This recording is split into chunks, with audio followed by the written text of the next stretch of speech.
በጌታ የተወደዳችሁ ቅዱሳን ከጌታ ከኢየሱስ ክርስቶስ ጸጋና ሰላም ይብዛላችሁ እያልኩኝ ይህ ያህዌ ንሲ መንፈሳዊ ትምህርትና የስብከት አገልግሎት በዩቲዩብ ቻናልና በቲክቶክ የክርስትና እምነት መሰረታዊ ትምህርቶችን በተከታታይ የሚያስተላልፈውን ለብዙዎች እንዲደርስ ፎሎ፣ ላይክ፣ ሼር፣ ሪፖስት በማድረግ የዚህ ተጠቃሚ እንዲሆኑ እንድታደርጉ በጌታ ፍቅር አሳስባችኋለሁ። በሆሴዕ ምዕራፍ 4 ቁጥር 6 ሕዝቤ ዕውቀትን ከማጣቱ የተነሳ ጠፍቷል፣ አንተም ዕውቀትን ጠልተሃልና እኔ ካህን እንዳትሆነኝ እጠላሃለሁ፣ የአምላኬን ሕግ ረስተሃልና እኔ ደግሞ ልጆችን እረሳለሁ ይላል። ካህኑ ለግል ሕይወቱና ለሌሎችም ለማስተማር የእግዚአብሔርን ሕግ የመፈለግ የማግኘት የመመርመር እንደሚገባ ለማወቅ እድሉ እያለው በሌላ ጥቅም በራስ ተኮር በልዩ ልዩ ጉዳይ ላይ ጊዜውን ጉልበቱን በማዋል ችላ ብሎ በማንበብ በመፈለግ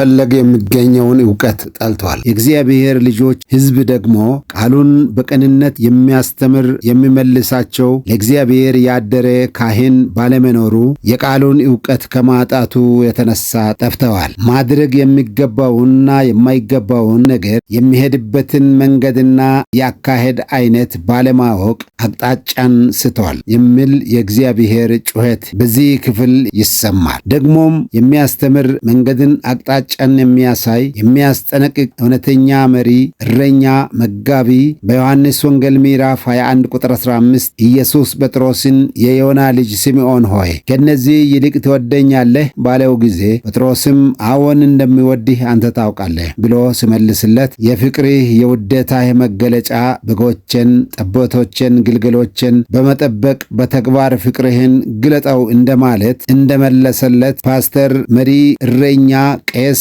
መጋቢ አስተማሪም በመስቀሉ ላይ ሕይወቱን ለሞት የሰጠውን የክርስቶስን ፍቅር በማስታወስ ጊዜን በመስጠት ቃሉን ለራሱ ተመግቦ ሆዱን አእምሮውን ልቡን ሞልቶ ሌሎችን እንደየአቅማቸውና የመረዳታቸው ልክ የሚመግብ ይህንን ለማድረግ ከልቡ ቢያስብ እድሉ ጊዜው እያለ በሌላ ጉዳይ አነሰ ጎደለ ኪሴ ቤቴ በሚለው ጉዳይ ጊዜን በማጥፋት በጸሎት በማንበብ በመፈለግ ጊዜን በመስጠት ዕውቀት ማግኘትን ጠልቷል የሚል ጩኸት ነው። መጋቢነት በአደራ የተቀበለና ክፍያውን በሚመጣው ዓለም የሚጠብቅ እንደ ሐዋርያው ጳውሎስ መሆን ሲገባው መጋቢነት በደሞዝ ክፍያ በዋጋ ተደራድሮ እንደተቀጠረ ምንደኛ ደሞዙን ሲያሰላ ቃሉን ለመፈለግ ለመመርመር ጊዜን ባለመስጠቱ በጸሎት በማንበብ በመፈለግ ጊዜን በመስጠት ዕውቀት ማግኘትን አጣ። በጎች ሕዝቡ ክርስቲያኖች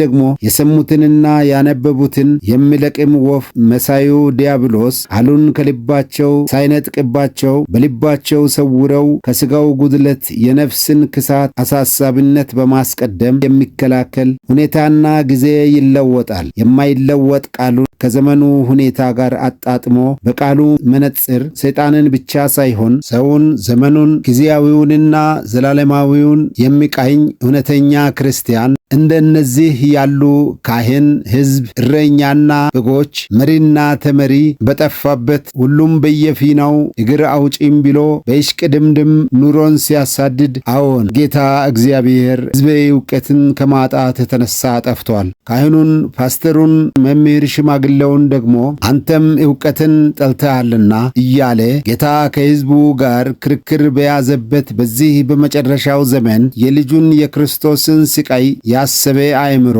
እግዚአብሔር አብ ልብ በሐሳቡና በተግባሩ ያሳረፈ ታማኝና እውነተኛ እረኛ፣ አስተማሪ፣ ፓስተር፣ ሽማግሌ፣ ቄስ፣ ነቢይና ዘማሪ ክርስቲያን ደቀ መዛሙርት ጌታ በምድራችን ያስነሳልን፣ ያብዛልን፣ ይለውጠን እያልኩኝ ወደ ዛሬው ትምህርታችን እንገባለን። የዛሬው ትምህርታችን ባለፈው ስለ መላእክት ማንነት ከተመለከትነው የሚቀጥል ስለ ሰይጣን ወይም ስለ ወደቁት መላእክት የምንመለከተው ይሆናል። ስለ ሰይጣን ወይም ስለ ወደቁት መላእክት በምናነሳበት ጊዜ ባለፈው ትምህርታችን ስለ ቅዱሳን መላእክት ያነሳናቸውን አንዳንድ ነገሮች በድጋሜ ማንሳት ግድ ይለናል። ምክንያቱም እነዚህ የወደቁት መላእክት ቅድመ ውድቀታቸው ምን ያህል ዘመን በመንገዳቸው ፍጹም ሆነው እግዚአብሔርን እያገለገሉ እንደቆዩ መጽሐፍ ቅዱስ በግልጽ ባይነግረንም በሕዝቅኤል ምዕራፍ 28 ቁጥር 15 እንደተጠቀሰው ከተፈጠረበት ቀን ጀምሮ በደል እስኪገኝበት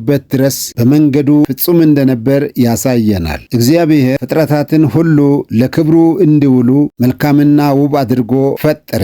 መክብብ ምዕራፍ 3 ቁጥር 11። ሰይጣንን ደግሞ ውበቱ የበላይ አለቅነቱ እስኪያስታብየው እስኪያኮራው ድረስ እጅግ ውብ አድርጎ የፈጠረው እንደሆነ እንመለከታለን። ሰይጣን ከተከታይ መላእክቱ ሁሉ ጋር ከመውደቁ በፊት በሕዝቅኤል ምዕራፍ 28 ቁጥር 13 እንደተገለጸው የሙዚቃ መሳሪያ በየአይነቱ የእርሱ የሆኑት የእግዚአብሔርን ማደሪያ በዜማ ያውደውና በምስጋና ያደምቀው ዘንድ እግዚአብሔር አጥቢያ የመጀመሪያ ያደረገው አጥቢያ ኮከብ የተባለው ይህ ወገን በትንቢተ ኢሳይያስ ምዕራፍ 14 ቁጥር 12 የንጋት ልጅ አጥቢያ ኮከብ ዲያብሎስና የወደቁት መላእክት በኢዮብ ምዕራፍ 38 ቁጥር 6 እና 7 እግዚአብሔር ራሱ እንደተናገረው አጥቢያ ኮከቦች በአንድነት ሲዘምሩ የእግዚአብሔር ልጆች የተባሉት መላእክትም እልል ሲሉ እግዚአብሔር ሰማይና ምድርን በሰራበት ቀን የምድርን መሰረት የጣለ መሆኑን እንመለከታለን። ሕዝቅኤል ምዕራፍ 28 ቁጥር 15ን ስናነብ ነቢዩ ሕዝቅኤል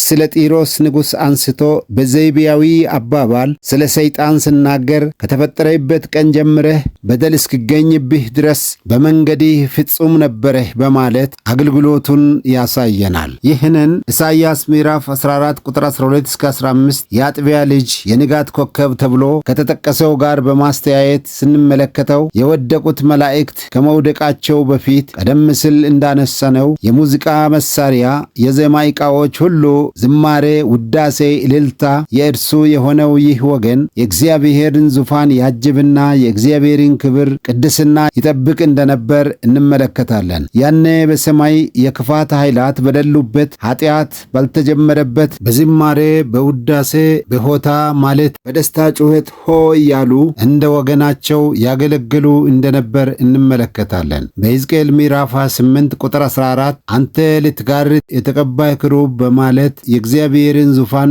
የማጀቡን ሁኔታ ይገልጻል። መቀባት የተባለው በወይራ ዘይት ያይደለ በተፈጥሮ ችሎታቸውና ዕውቀታቸው ላይ የመለኮት ግርማ ማለትም አምላካዊ ግርማ ሞገስ ከእግዚአብሔር የተቸረ ስጦታ ከተፈጠረበት ሁኔታ በላይ የእግዚአብሔር ክብር ራሱ የሚያንቀሳቀስበት ጉልበትና ስጦታ የሆነውን መቀባት የተለማመደና ያጣጣመ ወገን ነበር። በመዝሙረ ዳዊት ቅንፍ 103 ቁጥር 20 እንደተጠቀሰው በተፈጥሮ እጅግ ታላቅ ኃይል ያላቸው ኃያል የተባሉ ነቢዩ ሕዝቅኤል ምዕራፍ 28 ቁጥር 12 ስለ ጢሮስ ንጉሥ አንስቶ በዘይቤያዊ አባባል እንደገለጸው እጅግ ከፍተኛ ጥበብ ያላቸው የእግዚአብሔር መላእክት ተፈጥሮ ማንነታቸው፣ ችሎታቸው ለእኛ ለመገንዘብ ያህል ለምሳሌ በአንደኛ ዜና ምዕራፍ 21 አንድ መልአክ ወደ ኢየሩሳሌም በሰደደ ጊዜ በቁጥር 16 እንደተጻፈው የእግዚአብሔር መልአክ በምድርና በሰማይ መካከል ቆሞ ወደ ኢየሩሳሌም ሰይፍን በመዘዘ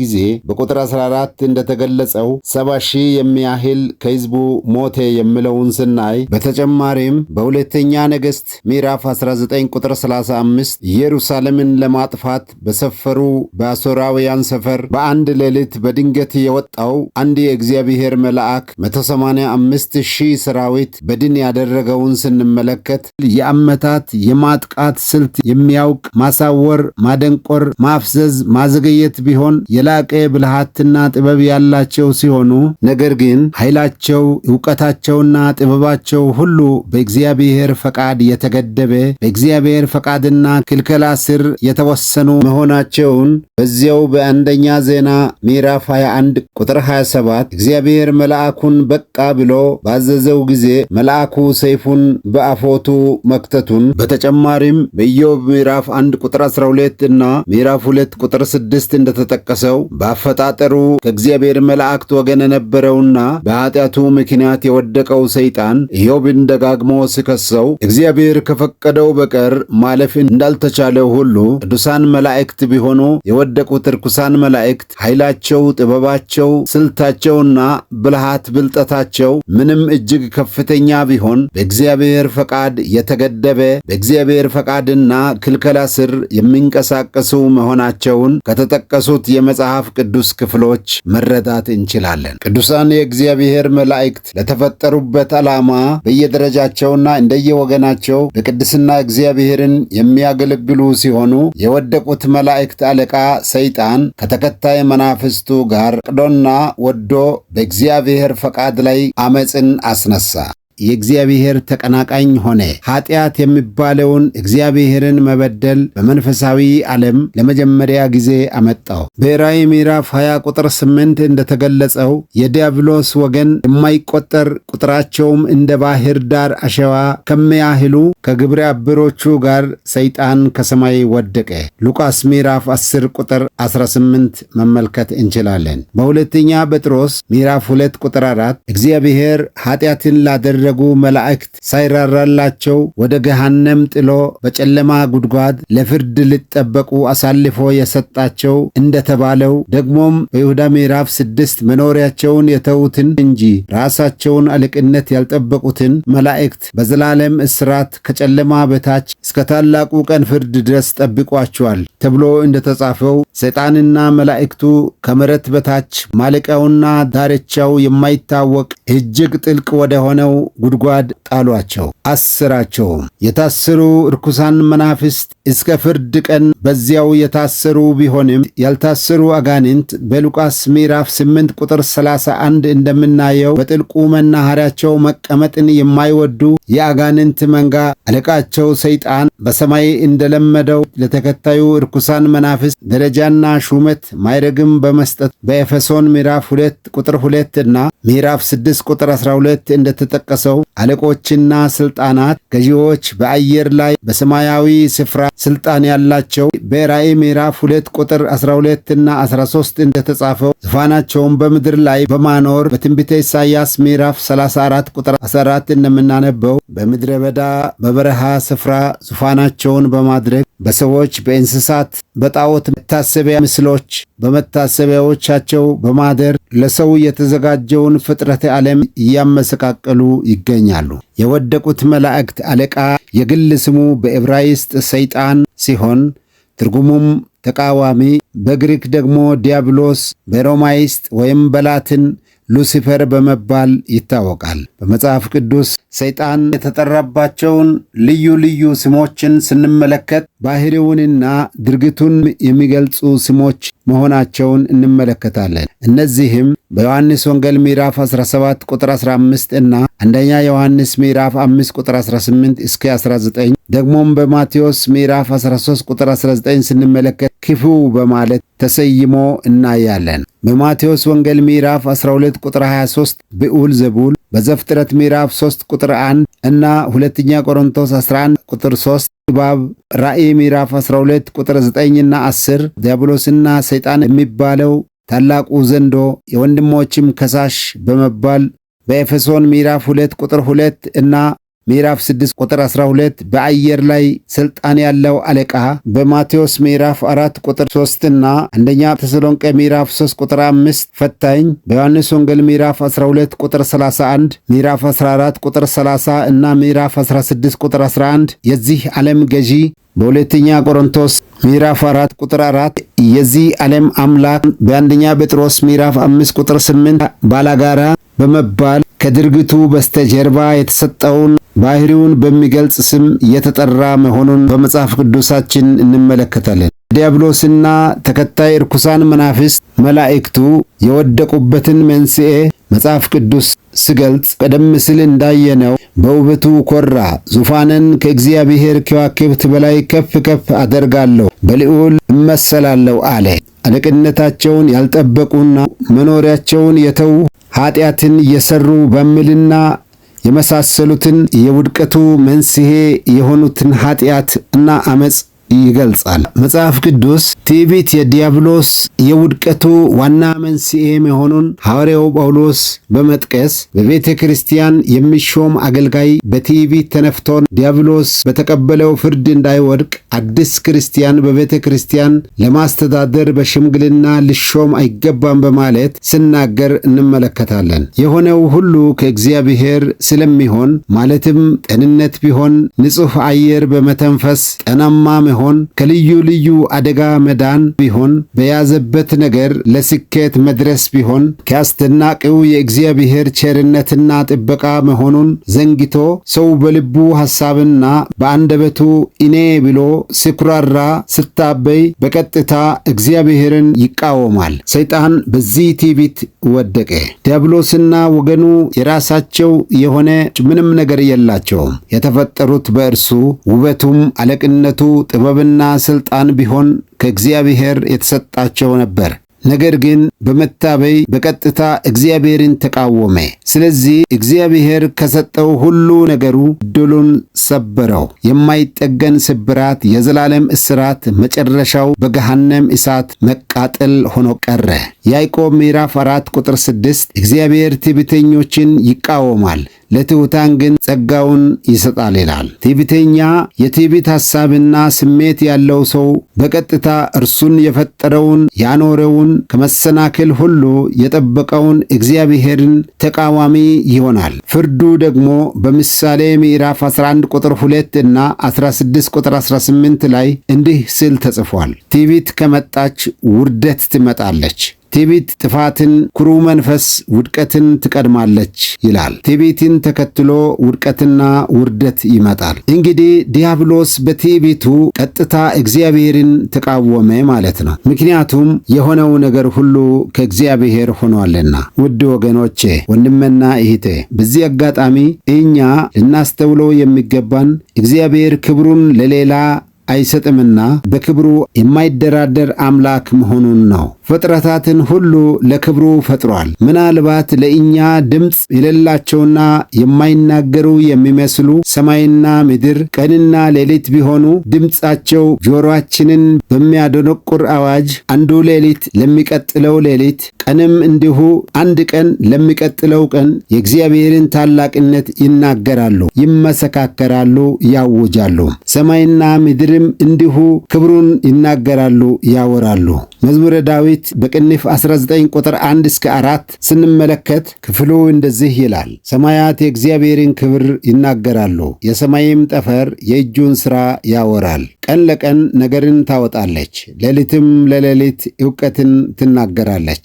ነገር የለም መናገርም የለም፣ ድምፃቸውም አይሰማም። ድምፃቸው ወደ ምድር ሁሉ ቃላቸውም እስከ ዓለም ዳርቻ ወጣ በማለት ሰማይና ምድር ቀንና ሌሊት የሚናገሩት ድምፃቸው ወደ ምድር ሁሉ ቃላቸው እስከ ዓለም ዳርቻ የሚሰማ መሆኑን ይገልጻል። እጅግ የሚገርመው በዘፍጥረት ምዕራፍ 4 ቁጥር 10 ቃየን እግዚአብሔር የወንድሙን የአቤልን መሥዋዕት ስለተቀበለ በቅንዓት በገደለው ጊዜ እግዚአብሔር ወንድምህ የት አለ ብሎ ሲጠይቀው እርሱም የወንድሜ ጠባቂ እኔ ነኝን ስለው እግዚአብሔር ደግሞ በምድር የፈሰሰው ደሙ ወደ እኔ ይጮኻል ያለውን ስንመለከት ተፈጥሮ ሁሉ ወደ ፈጣሪው የሚያሰማ የሚያወራበት፣ ብሶቱን የሚናገርበት፣ የፍትህ ጥያቄ የሚያቀርብበት፣ የሚያመሰግነውም ቢሆን እንዲሁ ምስጋናውን የሚያቀርብበት የራሱ አፍ፣ ቋንቋ፣ ስሜት መኖራቸውን እንመለከታለን። እግዚአብሔር የፈጠራቸው ፍጥረታት ሁሉ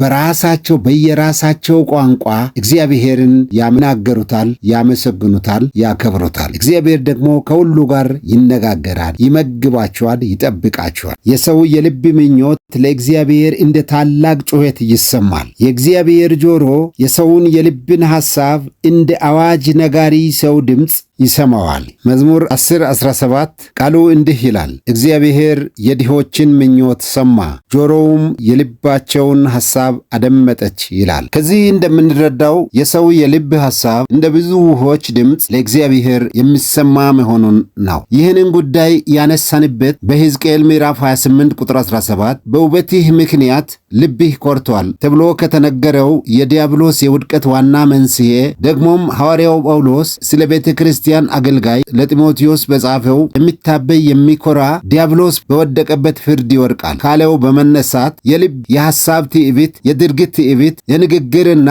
በቃል የሚገለጽ ትዕቢት፣ በአጠቃላይ የልብ የትዕቢት ሐሳብ እንደ አዋጅ ነጋሪ ድምፅ ወደ እግዚአብሔር ይወጣልና ወደ እግዚአብሔር ጆሮ ይገባል። ዲያብሎስና ወገኑ የወደቁበት በዚህ ምክንያት ነውና እንጠንቀቅ ለማለት ነው። ትዕቢተኛ እግዚአብሔርን ይቃወማል፣ እግዚአብሔርም ትዕቢተኛን ይቃወማል። ይቃወማል። ሁለቱም ይቀዋወማሉ። ምክንያቱም የፈጠረ እንድተነፍስ ንጹሕ አየር የሰጠ በቀን የፀሐይ ብርሃንን የሰጠ ሙሉ ጤንነት የሰጠ ከድንገተኛ አደጋ በሽታ የጠበቀ ላሰበበት ለሰራበት ስኬትን የሚሰጥና የሰጠ የሚሰጥም ለሰው ሁሉ ነገሩ እግዚአብሔር ስለሆነ በኢሳይያስ ምዕራፍ 43 ቁጥር 20 እና 21 ሰው የተፈጠረው እግዚአብሔርን ለማመስገንና ለማድነቅ ለእግዚአብሔር ክብር ብቻ እንደሆነ ሰው ከራሱ ምንም ነገር የሌለው እኔ ብሎ ስታበይ ሲኮራ ሰይጣንም የሆነው ይህንን ነው። ስለሆነም እግዚአብሔር ትዕቢተኛን ይቃወማል። በመጨረሻም በዲያብሎስ ፍርድ ይወርቃል። ዲያብሎስ በወደቀበት ፍርድ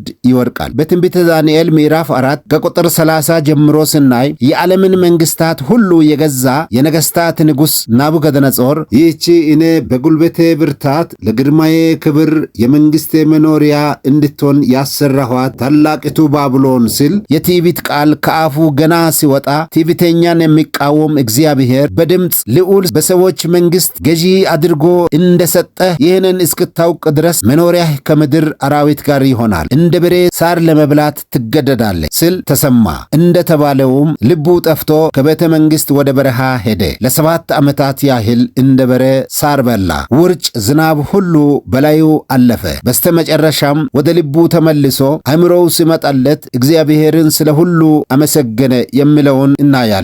በልብ በስሜቱ መታበይ፣ በቃል በንግግር መታበይ፣ በሥራ በድርጊት መታበይ እግዚአብሔርን መቃወም ነውና እንጠንቀቅ። በሐሳባችን፣ በልባችን፣ በስሜታችን፣ በአንደበታችን፣ በንግግራችን ሁሉ ለእግዚአብሔር ክብርን እንስጥ፣ እርሱን እናስቀድመው። የሆነው ሁሉ ከእርሱ ሆኗልና ክብር ይቀበል ዘንድ ይገባዋል። በመንፈሳዊ ዓለም በራእይ ምዕራፍ 4 እና 5 እንደተገለጸው በሰማይ የእግዚአብሔር ፈቃድ የሚቃረን አልነበረም። ምዕራፍ 4:11 ላይ ሁሉም ለፈቃድ ሆኗል ተፈጥረዋልም እያሉ ያወድሱታል። እኔ ባይ ትዕቢተኛ ሊወደስ ሊመለክ የተቃጣ የእግዚአብሔር ተቀናቃኝ ሰይጣንና ግብረ አበሮቹ ወደቁ። ሰይጣንና መላእክቱ በመንፈሳዊው ዓለም የጀመሩትን ኃጢአት፣ አመፅና ጥፋት ወደ ግዑዙ ዓለም አስገብተዋል። ከዚያም የመጀመሪያ ሰዎች አዳምና ሔዋን በመልካሙ ስፍራ እንደ እግዚአብሔር ፈቃድ የሚኖሩትን ወደ ገነት ገብቶ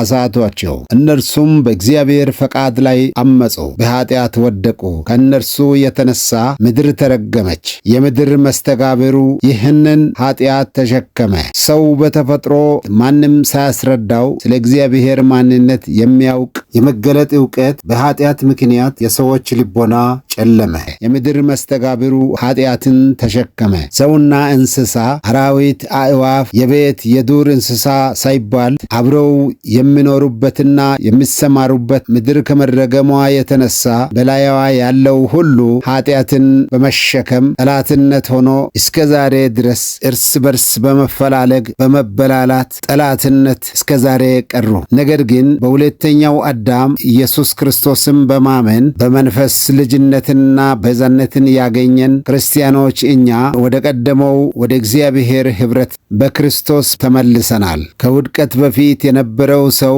ስለ እግዚአብሔር ቢሆን ስለ እንስሳት ከውስጡ የሚገለጠው የመገለጥ ዕውቀት በባህሪያቸው እንደሰየማቸው ልጅነትን የተቀበሉ በአንደኛ ቆሮንቶስ ምዕራፍ 2 ቁጥር 16 እንደተጻፈው ከውስጥ የሚገለጥ የመንፈስ ቅዱስ ዕውቀት የክርስቶስ ልብ ተሰጥቶናል። ክፍሉ እንዲህ ይላል፣ የጌታን ልብ ማን አውቆት ነው? እኛ የክርስቶስ ልብ አለን ይላል። አዳም ከባድ እንቅልፍ ወድቆበት እግዚአብሔር ከጎኑ አንዲት አጥንት ወስዶ ስፍራውን በሥጋ ከዘጋ በኋላ ያችን አጥንት ሴት አድርጎ በመስራት አዳም ስም እንዲያወጣላት ወደ አዳም ባመጣ ጊዜ ይህቺ አጥንት ከአጥንቴ ሥጋም ከሥጋዬ ነውና ሴት ትባል ብሎ የሆነውን በሙሉ አወቀ።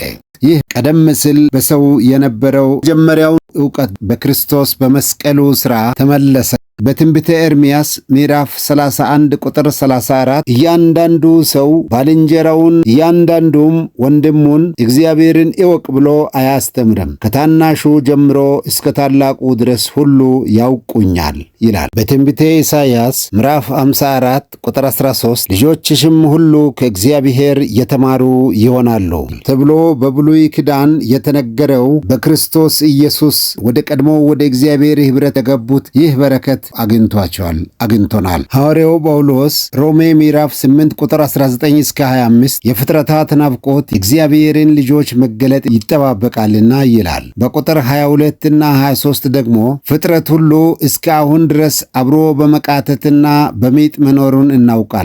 የመንፈስ በኩራት ያለን ራሳችን ደግሞ በውስጣችን እንቃትታለን ይላል። ይህ ቀደም ሲል ያነሳነው ዲያብሎስና ርኩሳን መናፍስት ኃጢአትን ከመንፈሳዊ ዓለም ወደ ግዑዙ ዓለም አስገብተው ሰው በኃጢአት ስለወደቀና ከሰው የተነሳ ምድር ስለተረገመች የምድር መስተጋብሩ ኃጢአትን በመሸከሙ ፍጥረታት መበላላት፣ መገዳደል፣ ጠላትነት ሆኖ እስከ ዛሬ ስለሚኖር የእግዚአብሔር ልጆች እኛ ማለትም ቤተ ክርስቲያን በመነጠቅ ወደ አየር ላይ በመውጣት ከሙሽራው ከኢየሱስ ጋር በአየር ላይ የ7 ዓመት ሰርግ ያውም የበጉ የክርስቶስ እና የእኛ የቤተ ክርስቲያን የክርስቲያኖች በሆነው ብድራታችንን ሙሉ ዋጋ ተቀብለን ደስታው በምድር ያሳለፍነውን መከራ ሁሉን አስረስቶን በታላቅ ደስታ ሆ እያልን እንዘምራለን እንፈነጫለንም። ከዚያም በምድር በመሲሁ ክርስቶስ መንግሥት 1000 ዓመት ልነግስ ወደ ምድር አብረን ስንመለስና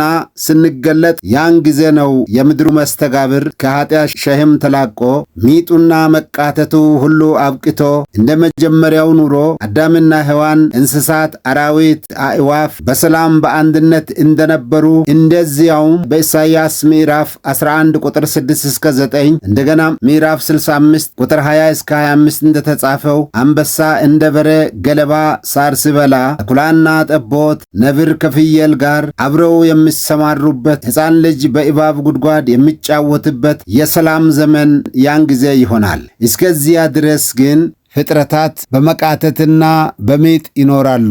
እኛም የመንፈስ በኩራት ያለን በተስፋ ድነናልና እስከዚያው ቀን በመቃተትና በሚጥ እንኖራለን። ዲያብሎስ በገነት አዳምና ሔዋንን ባሳታቸው ጊዜ እግዚአብሔር በእርሱ ላይ የቅጣት ፍርድ አስተላልፎበታል። ይህንን ዘፍጥረት ምዕራፍ 3 ቁጥር 14 እና 15 እንመለከታለን። በዘፍጥረት ምዕራፍ 3 ቁጥር 14 እና 15 የሴቲቱ ዘር የሆነው ራሱን ይቀጠቅጣል በማለት ነበረ። ይህ ፍርድ ጌታ ኢየሱስ የዓለምን ሕዝብ ከሰይጣንና ከኃጢአት ባርነት ነፃ ለማውጣት በመስቀል ላይ በመሞቱ ተፈጽሟል። በዮሐንስ ወንጌል ምዕራፍ 12 ቁጥር 31 የዚህ ዓለም ፍርድ ደርሷል። አሁን የዚህ ዓለም ገዢ ወደ ውጭ ይጣላል። እኔም ከምድር ከፍ ከፍ ያልሁ እንደሆን ሁሉን ወደ እኔ እስባለሁ ይላል። ይህንን ጌታ በምድር በሕይወት እያለ ተናገረ። በዲያብሎስ ማታለል በአዳም ውድቀት ወደ ሰው የገባውን ኃጢአት ለማስወገድ በቀራንዮ መስቀል ላይ በኃጢአተኞች ምትክ በመሞቱ የኃጢአት ዕዳ በሞቱ ሻረ። የዚህ ዓለም ገዢ ወደ ውጭ ይጣላል የተባለው ኢየሱስ ክርስቶስ በመስቀል ላይ ተፈጸመ ብሎ ነፍሱን ሲሰጥ የኃጢአት ዕዳ ተከፈለ። ሰው ሁሉ በኢየሱስ በኩል ወደ አብ እንዲገባ የቤተ መቅደስ መጋረጃው ተቀደደ። የወንድሞች ከሳሽ የቀደመው እባብ ዘንዶ የተባለው ዲያብሎስ ራሱ ተቀጠቀጠ። በቆላስይስ ምዕራፍ 2 ቁጥር 14 እና 15 እንደተጻፈው በእኛ ላይ የነበረው የሚቃወመንን በትእዛዝ የተጻፈውን የዕዳ ጽሕፈት ደመሰሰው፣ እርሱንም በመስቀል ጠርቆ ከመንገድ አስወግዶታል። አለቅነትና ሥልጣናትን ገፎ ድል በመንሳት በእርሱ እያዞራቸው በግልጽ አሳያቸው ይላል። ይህንን ሁሉ ካደረገ በኋላ ከደቀ መዛሙርቱ ጋር 40 ቀን እየታያቸው ስለ መንግሥቱ ነገር ካስተማራቸው በኋላ ከፍ ከፍ እያለ አረገ። ከዚያ ቀጥሎ መንፈስ ቅዱስን በመላክ በመንፈስ ቅዱስ በኩል ሁሉን ወደ ራሱ ሳበ። የተማረኩትን ከዲያብሎስ ወደ ቀድሞ ቤታቸው ወደ አባታቸው ወደ እግዚአብሔር መለሳቸው። በዕብራውያን ምዕራፍ 2 ቁጥር 14 እና 15 በሞት ላይ ስልጣን ያለውን ዲያብሎስን በሞቱ ሽሮ አለቅነቱን ስልጣኑን ገፎ ምርኮኞችን ወደ ሕይወት አፈለሳቸው። ስለሆነም ዲያብሎስና ርኩሳን መናፍስት በጌታ በኢየሱስ ክርስቶስ በሚያምኑት ላይ ስልጣን አይኖረውም። ኢየሱስ ክርስቶስ ድል በመንሳቱ የዲያብሎስ ትጥቅ ተፈታ፣ ስልጣኑ ከእግሮቻችን በታች ሆነ። በሉቃስ ወንጌል ምዕራፍ 10 ቁጥር 19 እነሆ እባቡንና ግንጡን ትረግጡ ዘንድ በጠላት ኃይል ሁሉ ላይ ስልጣንን ሰጥቻቸዋለሁ ያለውን እንመለከታለን። እንግዲህ ስልጣን ኃይልን ያዛል። ኢየሱስ በሰጠን ስልጣን የተፈጥሮ ኃይል ያለው ኃይሉን ጥበቡንና ዕውቀቱን ሁሉ እንደ ባለ ስልጣን በአንድ ቃል በኢየሱስ ክርስቶስ ስም ማዘዝ እንችላለን። ያን ጊዜ ይታዘዛል። አጋንንት ክርስቲያንን መዋጋት እንጂ የማሸነፍ ስልጣን የለውም። በኢየሱስ አምኖ የዳነ ክርስቲያን ሰይጣንና ርኩሳን መናፍስት ምንጊዜም መቼም መፍራት አይገባቸውም። አጋንንት በእውነተኛ አማኞች ሊገቡባቸውና በውስጣቸው ሊኖሩ አይችሉም። ክርስቶስን ለብሰዋል፣ ከመንፈስ ቅዱስም ዳግመኛ ተወልደዋል። ደግሞም በአንደኛ ቆሮንቶስ ምዕራፍ 6 ቁጥር 19 ወይስ ሥጋችሁ ከእግዚአብሔር የተቀበላችሁት በእናንተ የሚኖረው የመንፈስ ቅዱስ ቤተ መቅደስ እንደሆነ አታውቁምን? ይላል። የእግዚአብሔር መንፈስ ያለበት ቤተ መቅደስ በክርስቲያን ሥጋ ሰይጣን ሊገባ አይችልም። በውስጡ መንፈስ ቅዱስ ኖራልና ከእግዚአብሔር መንፈስ ጋር ሰይጣን አንድ ሆኖ ሊቀመጥ አይችልም፣ ሊገባም አይችልም። ምክንያቱም የእግዚአብሔር ንብረት ስለሆነ በኢየሱስ ክርስቶስ ደም በከበረ ዋጋ ስለተገዛ የእግዚአብሔርን ንብረት አጋንንት ሊገቡባቸውና በውስጣቸው ሊኖሩ አይችሉም። ነገር ግን በተለያየ ደረጃና ሁኔታ ክርስቲያኖችን አጋንንት ሊፈትናቸው፣ በአጋንንት ሊጠቁ ይችላሉ። ተጽዕኖም ሊደርስባቸው ይችላል። ጌታ ኢየሱስ በሉቃስ ወንጌል ምዕራፍ 4 ቁጥር 2 በዲያብሎስ እንደተፈተነ እንዲሁ ሊፈተኑ ይችላሉ። ነገር ግን ኢየሱስ ክርስቶስ በአሸናፊነት በድል ተወጣ። በሁለተኛ ቆሮንቶስ ምዕራፍ 11 ቁጥር 3 ነገር ግን እባብ በተንኮሉ ሔዋንን እንዳሳታት ሐሳባችሁ ተበላሽቶ ለክርስቶስ ከሚሆን ቅንነትና ንጽሕና ምናልባት እንዳይለውጥ ብዬ ይፈራለሁ ይላል። ይህ ስሙ እባብ የተባለው ሰይጣን ስለ እግዚአብሔር ክፉ ወሬ በማውራት አዳምና ሔዋን ስለ እግዚአብሔር ያላቸው ቅንነትና መረዳታቸውን አበላሽቶ ከእግዚአብሔር እንደለያቸው ከክርስቶስ ለመለየት ከመዳን ጎዳና ለማውጣት እባብ በብርቱ ይጥራልና አትሳቱ ማለቱ ነው። ለዚህ ነው የቆመ የሚመስል እንዳይወድቅ ይጠንቀቅ የሚለው አንደኛ ቆሮንቶስ ምዕራፍ 10 ቁጥር 12። በኤፌሶን ምዕራፍ 6 ቁጥር 12 እስከ 17 እንደተገለጸው ክርስቲያኖች የእግዚአብሔርን የጦር ዕቃ ለብሰው እርሱም በሚሰጣቸው ኃይል ዲያብሎስን በአየር ላይ ያሉትን አለቆች ተዋግተው ያሸንፋሉ እንጂ ከውጊያ ነፃ አይሆኑም። በአየር ላይ ካሉ የመናፍስት አለቆች የሚላኩ ጋኔኖችን መመከትና ማጥቃት እንዲቻል ከእግዚአብሔር ጦር ዕቃዎች በተለይም ሦስቱን ስናይ አንደኛው የእምነት ጋሻ ሲሆን ይህ በምንም ሁኔታ ቢያልፍ በክርስቶስ ያገኘውን መዳን አለመጠራጠር እና በምንም ሁኔታ ውስጥ ቢኖር ካለውበት ሁኔታ ያሻግረኛል፣ ድልን ይሰጠኛል ብሎ ማመን፣ በአፉም ይህንኑ መናገር፣ ይህ መከላከል ነው፣ መከላከያ ጋሻም ነው። ሁለተኛው የመንፈስ ሰይፍ፣ ይህም የእግዚአብሔር ቃል ነው። ይህ የተጻፈውን የተስፋ ቃል እንዲህና እንዲህ ተብሎ ተጽፏል ብሎ መናገርና በልቡም ማመን፣ ደግሞም ላመኑት ሰዎች ያደረገላቸውን ነገር እንዲህና እንዲህ ብሎ መናገርና በልቡም ማመን፣ ይህ ጠላትን ማጥቃት ነው። ሦስተኛው ለአጭር ጊዜ ይሁን ረዥም ጊዜ መጸለይ፣ በተለይም በመንፈስ በልሳን መጸለይ። በመንፈስ ወይም በልሳን ስንጸልይ ጸሎታችን በነገሮች ክብደት ላይ ሳይሆን ልባችን በእግዚአብሔር ፈቃድ ላይ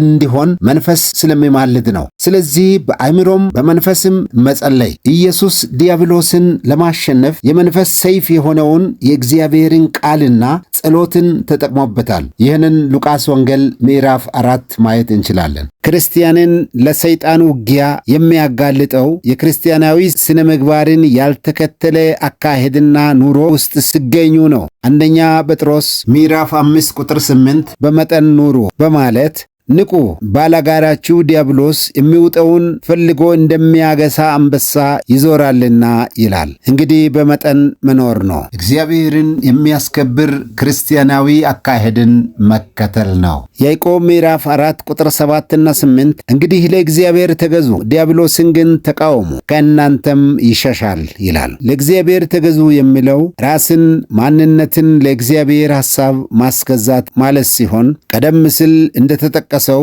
ክርስቲያናዊ ስነ ምግባርን የተከተለ አካሄድ ምልልስ ኑሮ ማለትን ያመለክታል። ሰው በእግዚአብሔር ፈቃድና ሐሳብ ውስጥ ሲኖር ራሱ ዲያብሎስን መቃወም ነው። ሰይጣንና መላእክቱ በክርስቶስ ሥራ የተፈረደባቸው ሲሆን ከዚህም ፍርድ ሌላ በመጨረሻው ዘመን ለዘላለም ወደ እሳት ባህር ይጣላል። የእርሱም መጨረሻው በዚያ ስቃይ ይሆናል። ራእይ ምዕራፍ 20 ቁጥር 10፣ ማቴዎስ ምዕራፍ 25 ቁጥር 41 ማየት እንችላለን።